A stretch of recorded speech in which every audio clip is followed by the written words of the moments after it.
The Naqada culture is an archaeological culture of Chalcolithic pre-dynastic Egypt, 4000 to 3000 BC, named for the town of Naqada, Cana Governorate.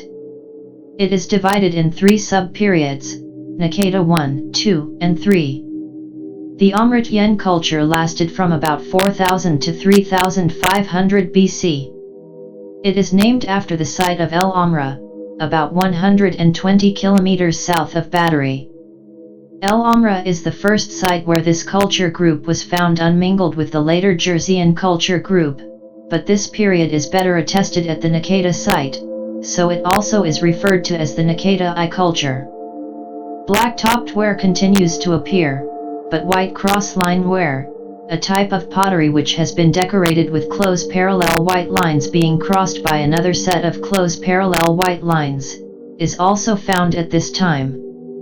The Amrit-Yen period falls between SD 30 and 39 in Petrie's sequence dating system. Newly excavated objects attest to increased trade between Upper and Lower Egypt at this time. A stone vase from the north was found at El Amra, and copper, which is not mined in Egypt, was imported from the Sinai, or possibly Nubia. Obsidian and a small amount of gold were both definitely imported from Nubia. Trade with the oases also was likely. New innovations appeared in Amrit-Yen settlements as precursors to later cultural periods. For example, the mud brick buildings for which the Jerseyan period is known were first seen in Amrit-Yen times, but only in small numbers. Additionally, oval and theriomorphic cosmetic palettes appear in this period, but the workmanship is very rudimentary and the relief artwork for which they were later known is not yet present. The Jerseyan culture, from about 3500 to 3200 BC, is named after the site of Jerzet.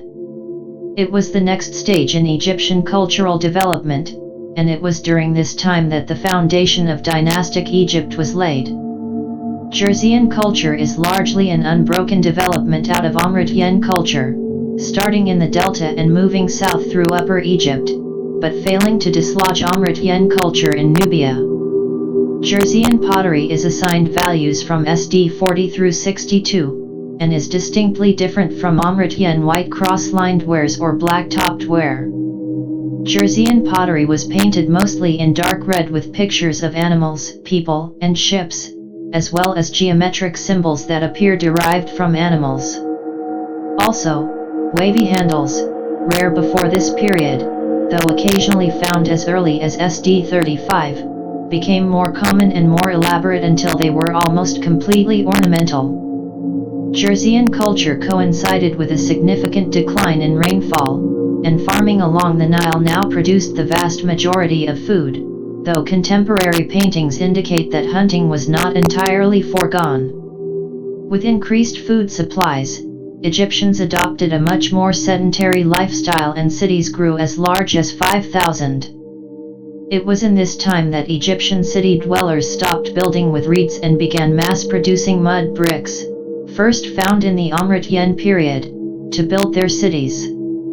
Egyptian stone tools, while still in use, moved from bifacial construction to ripple-flaked construction.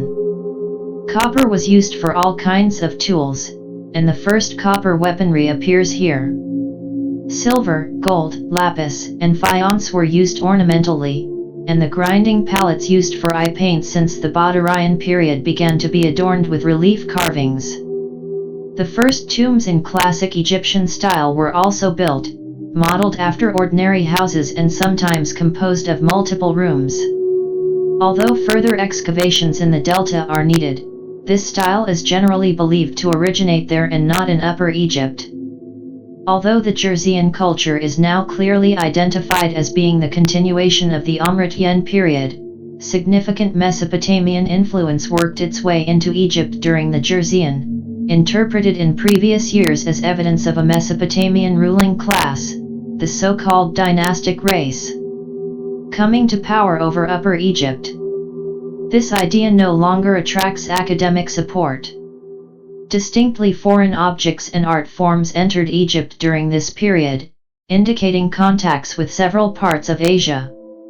Objects such as the Gebel el Arak knife handle, which has patently Mesopotamian relief carvings on it, have been found in Egypt, and the silver which appears in this period can only have been obtained from Asia Minor. In addition, Egyptian objects are created which clearly mimic Mesopotamian forms, although not slavishly.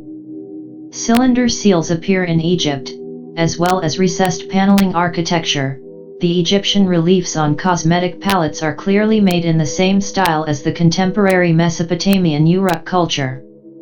And the ceremonial mace heads which turn up from the late Jersean and early Semanian are crafted in the Mesopotamian pear-shaped style, instead of the Egyptian native style. The root of this trade is difficult to determine, but contact with Canaan does not predate the early dynastic, so it is usually assumed to have been conducted over water. During the time when the dynastic race theory was still popular, it was theorized that Uruk sailors circumnavigated Arabia, but a Mediterranean route, probably by middlemen through Byblos, is more likely, as evidenced by the presence of Biblian objects in Egypt.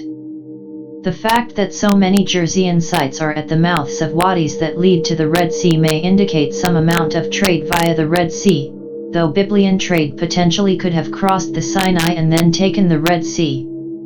Also, it is considered unlikely that something so complicated as recessed panel architecture could have worked its way into Egypt by proxy, and at least a small contingent of migrants is often suspected. Despite this evidence of foreign influence, Egyptologists generally agree that the Jersean culture is still predominantly indigenous to Egypt. The Naqada III period, from about 3200 to 3000 BC, is generally taken to be identical with the proto-dynastic period, during which Egypt was unified. Naqada III is notable for being the first era with hieroglyphs, though this is disputed by some, the first regular use of serex, the first irrigation, and the first appearance of royal cemeteries. The relatively affluent Maadi suburb of Cairo is built over the original Naqada stronghold.